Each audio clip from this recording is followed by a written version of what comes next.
نو زه د قرآن شریف متعلق درته یو څو خبرې ورونه عرض کوم. قرآن شریف عام کتاب نه دی، دا د ټولو کتابونو سردار دی، او قرآن شریف د الله کلام او د الله خبرې دي. زه چې څنګه خبرې کوم داسې الله پاک هم خبرې کوي، خو زما په شان نه. ځکه زه چې خبرې کوم نو زه په دې خبرو کې شونډو ته او تالو ته او جبې ته او غاښونو ته او پوزې ته محتاج یم، او الله په خپلو خبرو کې جبې ته شونډو ته او تالو ته محتاج نه دی. څنګه کوي دا خبرې؟ زه ته نیم خبر چې څنګه کوي ما ته څه پته لګي. زه اکثر د خلکو ته وایم ډېر څیزونه دي چې هغه زموږ ستاسو د عقل نه اوچت دي، خو موږ یې وینو نو منو دی. موږ یې اورو د چا نه؟ د الله او د رسول نه موږ به منو. لکه جبریل علیه السلام دا قرآن شریف رسول الله مبارک ته راوړي. قرآن شریف کې چې ما آیتو لوست نو الله پاک فرمایي وَإِنَّهُ لَتَنزِيلُ رَبِّ الْعَالَمِينَ، دا قرآن د الله د طرف نه د رب العالمین د طرف نه منزل دی، او نزل به الروح الامین، دا د جبریل علیہ السلام صفت دی. جبریل علیہ السلام دا قرآن راوړی دی، او د الله د عرش دی راوړی دی. او څنګه یې راوړی دی؟ نو څونه مزل دی او څونه ساعت کې راوړی دی. د دې ځمکې نه حضور پاک فرمایي د لومبې اسمانه پورې د تېزې سورلۍ د 500 کالو مزل. هغه تېزه سورلۍ څه شی دی؟ هغه د میزایل ده او که د هسته او که د جز ده او که نوري نور د نور سیسټم او د هغې سفر او د هغې حرکت بیا ډېر زیات تېز دی. بیا د لومبي اسمان نه دویم پورې 500 کاله، بیا د دویم نه دریم او دریم نه څلورم ځا، د هر اسمان نه بله پورې 500 سال مزل، بیا د اووم اسمان نه د الله د عرش پورې دقسې 500 کاله مزل. نو دا 500 کاله چې ضرب ورکړې څونه ټایم پرې لګي، نو جبریل علیه السلام به څونه موده کې را رسېږي. نو چې رسول الله مبارک یې تپوس وکړ وایي ته څومره ساعت کې را رسې چې دا قرآن ماله راوړې؟ وی قبل ان یرتد الیک طرفک، وی ستا سترګه لا رپېدلې نه کې زه دلته را رسېدلی. دا زما د عقل نه بالاتر خبره. خو الله وایي د الله رسول وایي زمانه ډېر څیزونه په دنیا کې دي چې موږ مجبور یو چې منو. زه اکثر وایم کومه کارخانه چې خدای پاک د اتي په خېټه کې پیدا کړې ده، هغه کارخانه د ماشي په خېټه کې ده. اتیم خوراک کوي ماشي، اتیم خوراک خو په څه شي کېږي؟ نو د اتي د خوراک هم لاره شته او د ماشي هم شته. اتیم خپل خوراک خېټه کې جمع کوي او ازمایي، او ماشي هم خېټه کې جمع کوي او ازمایي. اتیم او دسماته کوي، ماشي او مچ او دسماته کوي. ګوره د الله نظام ته وګوره. کومه کارخانه چې د اوښ په خېټه کې ده، د اتي په خېټه کې ده، خدای د مچ او د ماشي په خېټه کې بنده کړې ده، بلکې د اتي خړتم باندې خو شی راکاږي اوبه سورې پې نشي اوستی، او د ماشي داسې خړتم دی چې په سرمن کې ور دننه کېږي نو وینې ته یې ورسوي، سورې وباسي او وینه پې راکاږي. ام اواز کوي دیم اواز کوي، ام خپې لري دیم لري. یو شی د ماشي په کارخانه کې لا سیوا دی، اتي پر نشي والی او ماشي پر هم دی. دکې دا یو پرزه زیاتي لګېدلی.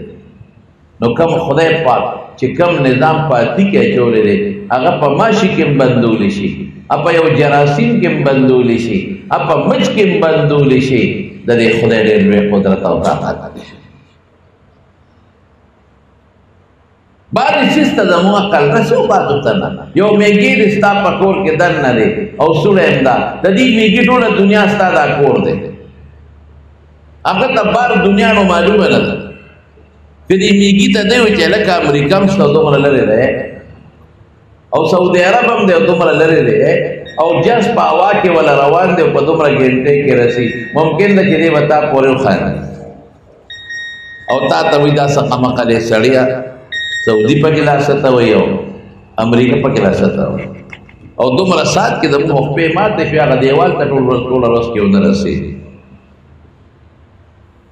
دغه زمونږ مثال دی د دنیا، زمونږ د میوو مثال دی چې څومره پورې زمونږ نظر لګي بس حق راته ښکاري، او چې د نظر نه اوچت شي نو بیا زمونږ دماغ هلته کار نه کوي. څوک چې د الله په دین کې عقل چلی بس د دې لار تباه شو، پرېوت ګمراه شو. او چې عقل نه چلی د الله په دین کې او الله او رسول ورته سوی کې داسې وکړي وي ښه بس دا کامیاب دی. یو بچی ته پلار وایي بچی دا کار وکړه، اوس که بچی ورته وایي چې بابا دا ولې وکړم، مضبوطه څپېړه به وباسي. ولې بچی ماره سره دا ولې تپوس کې خو دا کار وکړه بابا دې کې څه چل څه پیدا ده پکې څه لپاره یې کومه، نو پلار ته به غوسه ورځي چې ستا دومره دماغ نشته کم چې زما دي چې زه وایم دا کار کوه. دقه رنګې د الله په کارونو کې به ولې ملې موږ نه کوو چې الله وایي د سهار 2 کوه تابعدار، د ماسپښین 4 کوه تابعدار، د مازدیګر 4 کوه قرت پکې پټ وایه تابعدار، د ماښام 3 کوه قرت پکې په زوره وایه تابعدار، د ماسخوتن به 4 کې فرض او قرت به په زوره کې تابعدار. بس دی الله تصویر په حکمتونو خدای خبردار. زموږ شیخ و علامه شمس الحق افغاني رحمت الله علیه هغه ویل زه یو ځل ریلګاډي ته راوختم د باولپور نه دلته پېښور ته راتلم. د باولپور په یونیورسټۍ کې شیخ التفسیر وی یو سړی را سره راوخته او هغه پنډۍ ته وی ما ته وایي چې افغاني صاحب یو تپوس ته نه کو مې وایي وی چې خدای پاک دا 5 منځونه فرض کول په انسان نو 6 یا 4 یې ولې نه فرض کول، یا به 3 4 کړو یا به 6 وکړو، دې 5 کې څه چل دی. ما خو افغاني علامه وی مې چاته دې پنډۍ ته ما یې څومره کړی دې ورکړي 15 روپۍ. وی ما ورته وی چې 15 ورکولې نو زیاته دی ولې 14 ولې نه ورکوله او 12 یا 14 ولې نه ورکوله. وی هغه کې بس پېښ شو مې چې نه راشه دلیل د تروست وایم خدا مې درته تپوس وکړ. افغاني صاحب وی ما ورته وی چې بچې د دنیا یو پوه انسان ته دا پته ده چې د باولپور نه تر پنډۍ پورې 15 روپۍ کاري ده، نه د دې نه زیاته د ظلم دی سورلی سره، نه د دې نه کمه ده سرکار سره ظلم دی. دا 15 ده پېښوره پورې 6 ده، نه زیاته ده نه کم. نو چې د دنیا یو حکیم په دې پوهېږي او د یو مسافت لپاره یو کری مخصوص مقررولی شي، نو د دنیا او د ځمکې او د کائناتو خالق ته به دا پته نه لګي چې د انسان لپاره 15 پکار دي، نه زیات پکار دي نه کم پکار دي. دلته خدای اعتراض نه کوي چې دا غوښه په 400 ولې ده، دا په 300 ولې خرڅ دی، او وروره بل دغه نرخ دی دا مقرر دی. نو ته نرخ مقرره الله وتعالی نه مقرره. د خدای پاک ډېره لویه دنیا ده. قسم دې که موږ د الله په قدرتونو کې سوچ وکړو. الله قرآن شریف کې فرمایي وفي انفسکم افلا تبصرون، خپل نظر خپل وجود ته وکړئ پوه به شئ تاسو چېرې د دې ستا د وجود او د دې کائناتو یو خالق شته، یو مالک شته، یو پروردګار شته او هغه شریک نه لري، هغه به یو ذات وي. نو قرآن شریف د هغې الله پاک کلام دی او د هغه خبرې دي او حضرت جبریل علیه السلام محمد مصطفی صلی الله علیه وسلم ته راوړي. زده کې زده کوي هغه ته طالب د قرآن وي، د قرآن ځان له طالب، د حدیثو ځان له طالب، د فقه ځان له طالب دی. دې ته طالب العلم مونږ وایو او د خدای په نزد د ډېره غټه مرتبه ده. ګوره دا ماشومان بچي چې دا تاسو ته ناست دي دا د قرآن طالبان دي. تاسو د دې بچو د مرتبې نه خبر یې ماشاءالله هېڅ پته نشته. زما وروڼو لږ سوچ وکړئ، الله دپاره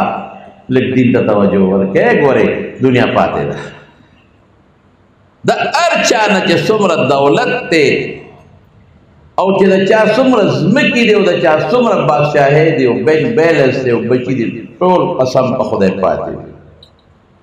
الله له به ځو، الله سره به مینه کوو، نو چې الله سره دې لږه مینه مو کړه معمولي غوندې محبت دی او که اګر چې موږ به لږه نه کوو والذین آمنوا اشد حبا لله د مسلمان نښه دا ده چې د محبت به د الله سره د هر چا نه زیات نو بیا خدای غیرتي بادشاه دی د ابوجهل وینځه وه بیبي زنیره به یې ورته وي زنیره د شکل نه توره وه بوډۍ م وه کمزورې وه وینځه وه او خدای پاک ایمان ور نصیب کړ د ایمان دولت بس دا چې چاله خدای ورکړي نو الله مونږ ته را نصیب کړی دی خو مونږ د خدای نه دا سوال کوو چې خدایه دا د ایمان دولت مونږ سره آخرت ته او جنت ته ورسوي چې دې لار کې کټ نشي د مونږ د ایمان دا دولت ولې شیطان خو مختلفو طریقو سره کوششونه کوي دا ابو جهل په کور کې د ابو جهل هغه بدبخت دی چې د رسول الله مبارک په دشمنانو کې د حضور پاک غټ دشمن دی تر مرګه پورې د رسول الله مبارک دشمن دی تر مرګه پورې ابو جهل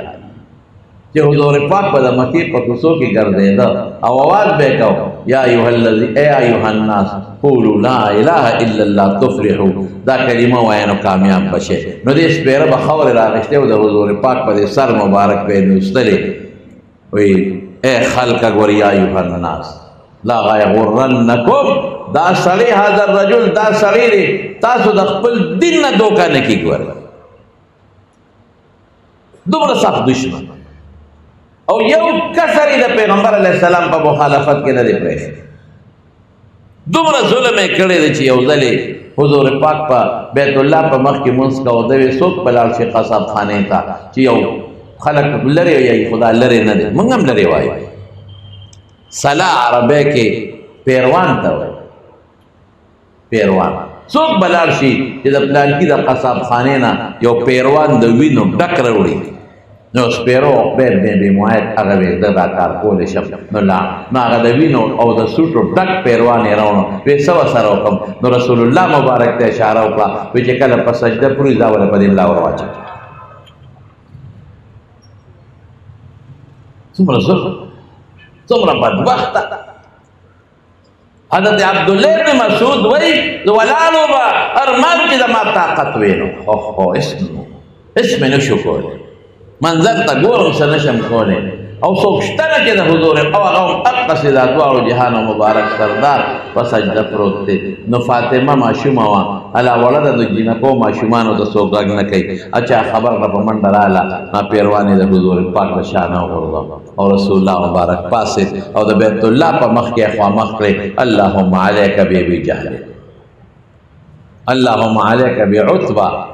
وشیبه ابن ربیعه خدایا ابو جہل رونی سے خدایا ہلاک کے عتبہ ہلاک کے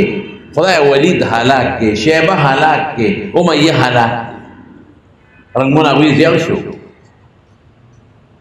دا دے قرآن دا پارت کے رسول اللہ مبارک سمرہ محنت کرے دے سے من خو مفتو کے خوارا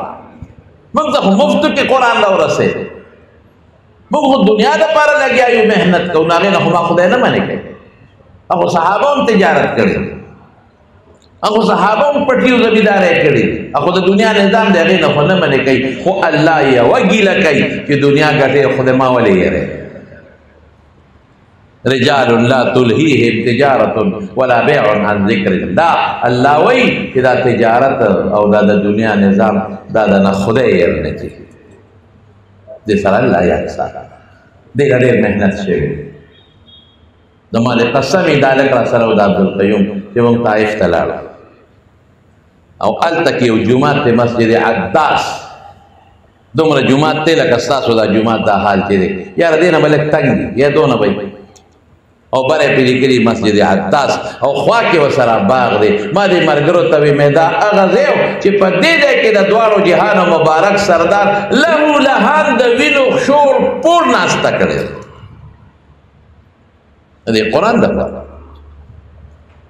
دومره ظلم شوی دومره ظلم به په کائناتو کې بچانی شوی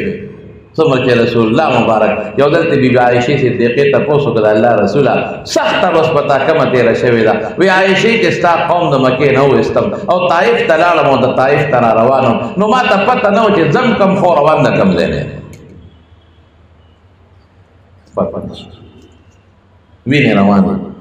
او فرشتې راځي جبریل او سلام اچوي او وایي د الله رسوله دا ما سره ولاړ ملک الجبال د غرونو فرشته ده الله نه مدد وغوښته الله ورته وایي چې در کوم ځای لاړ شه د دې پیغمبر خو ډېر ظلم کېږي ورشه چې هغه دله مدد غواړي نو کا وایي د الله رسوله ما سره خدای لوی طاقت را کړی دی دا دوه غرونه د طوایف اخلم او په دې سرونه یې ورته د پاسه एकदम اجازت کوه ځکه الله وایي که هغه درته وایي یو که ګنې بیا نه رسول الله مبارک وایي نه داسې به نه وینې ترې روانې دي سړي د خیره راشړله نه داسې به نه کوې وی الله به د دې په اولاد کې داسې څوک پیدا کړي چې زما دین ته او زما قرآن ته به مخ کړي او اللهم اهد قومي انهم لا يعلمون خدای زما د قوم ته هدایت وکړي نه پوهېږي که دا پوهېدلي نو پیغمبر به په کاڼو ویشي څومره زیات شي د حضور پاک نه زیات نیازبین وجود د بل چا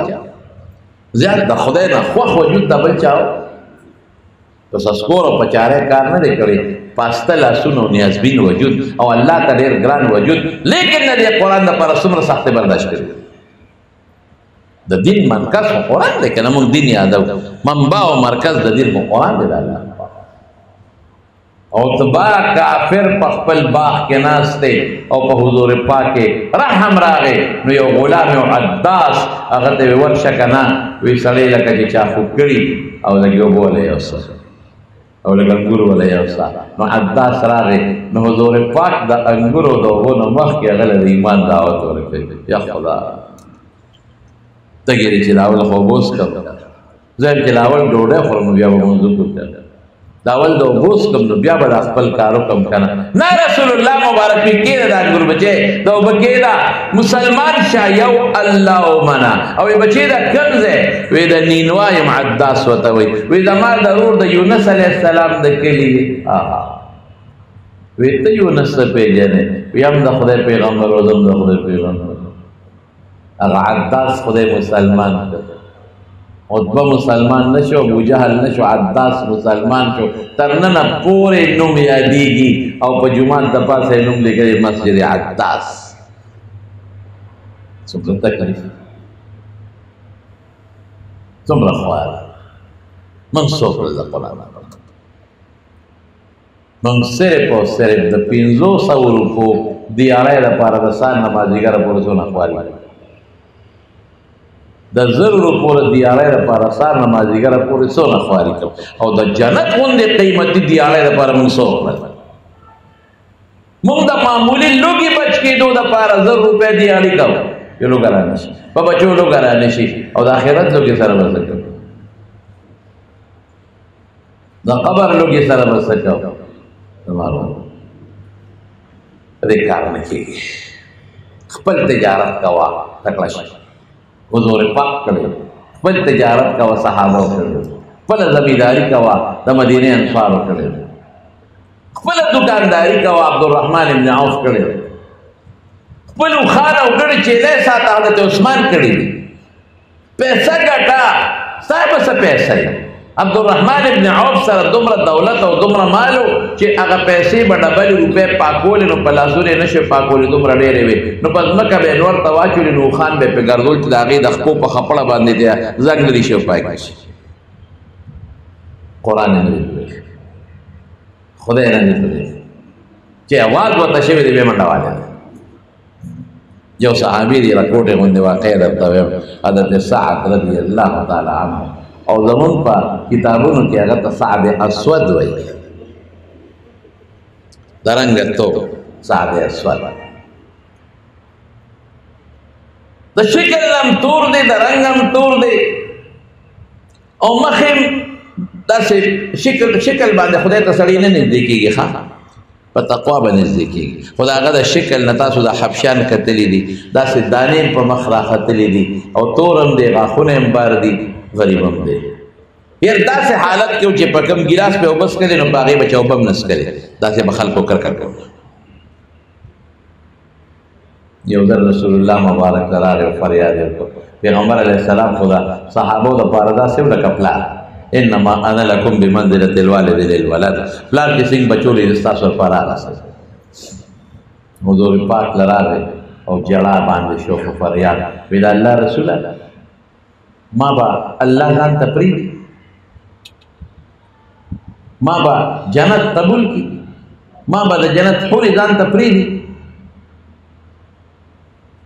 سعد ولې فریاد کوي وی د الله رسوله دنیا کې همانه خلک نفرت کوي زما د دې شکل د وجه نه دا خو ماله الله را کړی دی زه په دې یېرېږم چې هسې نه قیامت پر ورځ الله وایي لرې کړئ زما هم ته نفرت دی او هسې نه چې جنت وایي مه رالېږئ دا چې جنت حورې وایي دا تور مې نه دی قبول لرې کړئ زه به څه کوم ماله خو نن څوک ښځه را کوي نه څوک را سره ناسته کوي نه زما په جام څوک وبس کي رسول الله مبارک ورته وفرمایل وي سعده که زما او د الله تابعداري دې وکړه الله به دې قبول کړي جنت به دې قبول کړي او جنت حورې به دې قبول کړي او که زما او د الله تابعداري دې ونه کړه دا یو شی دې نه قبلوي هلکه وایي واښه د دې نشته سره نه ماله څوک ما سره څوک خو ناسته نه کوي ما نه کرکه کوي ښځه به څوک سره کوي وایي غړلې کېږي شوق په یو وی دا ورشه یو صحابي ورته یاد کړ عمرو بن وهب رضی الله عنه وی دا هغه لور ده او پیغله ده دا به حضور پاک ته صحابه وی لور مې پیغله ده چا لی ورکړه یو شریکار دا هغه لور ده ما ورته یاد کړه چې درې درکړي او چې ورغی عمرو بن وهب رضی الله عنه دروازې والا سپلیم د غریب نشته او کمیس یې نشته یو لنګې والا نه سپلی شته نه کمیس شته سر تور سر شکل نم بدره یوازې غریبي نه ده که نه شکل او رنګ او توروالی او دانې په مخ او بل شان سترګې او بل شان غاښونه نو زمونږ ښه لور به نو سبا به زمونږ لور خپوي نو بیا به ته خپې نو زمونږ لور له بل څوک وګوره او ده له بل څوک وګوره نو دې غریب دقسې خپه را روان شو چې ما وی چې ما له څوک رشته کم دی راکړي لورې دا خبرې واورېدې مور ته یې مورې څه دي وایي دا ستا دپاره حضور پاک یو رشته رالېږلې ده وایي څه چلو شو وایي واپس مو کړه وایي ولې مو واپس کړه وایي د رنګ هم تور دی او شونډې او غاښونه هم بل شان دي مخ هم بل شان او دانې هم دي پرې غټې غټې نو بس مونږ واپس کړ مونږ وایي ته به ورسره ګزاره ونه کړی شي لورې څه ایمان دې ته مور ورته وایي بچې وګوره وایي نه ګورم وی تاسو د هلک ته ګورئ وی زه د هلک ته نه ګورم چې چا رالېږلی دی هغه ته ګورم رالېږلی چا دی محمد مصطفی صلی الله علیه وسلم ولې هغه ته زم معلوم یم او دی معلوم دی نو چې بیا ما دله ورکوي نو پیغمبر مبارک نه پوهېږي وایي قسم په خدای چې کوم خاوند ماله د دواړو جهانو سردار وکته دا ماله د ډېرو حسینانو جمیلانو ښکلو نه بهتر دی بچې مونږ خو ستا دپاره وایو وایي ځه زما سره قبوله ده سړی را واپس کړ وی کاره شو راغی حضور پاک مبارک لا